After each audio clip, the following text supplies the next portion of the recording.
Cześć, tutaj Macioch, a w dzisiejszym odcinku pokażę Wam, jak zrobić Wasze pierwsze GUI w Javie.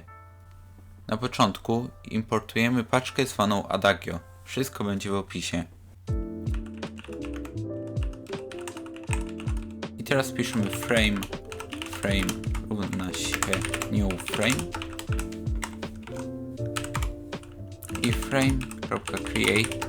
I teraz pierwsze będzie szerokość, u mnie będzie 600, wysokość u mnie 500 i teraz tytuł okna u mnie będzie moje pierwsze GUI.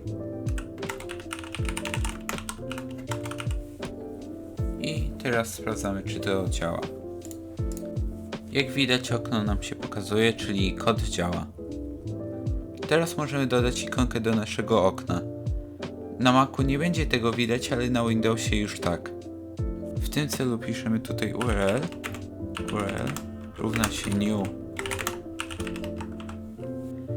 i tutaj wpisujemy link do naszego zdjęcia. W moim przypadku będzie to awatar z GitHuba.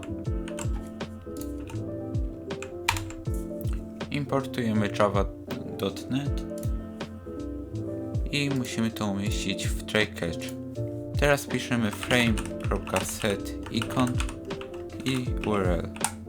Teraz możemy dodać panel. W tym celu piszemy panel równa się new panel. Teraz dodajemy do naszego okna ten panel.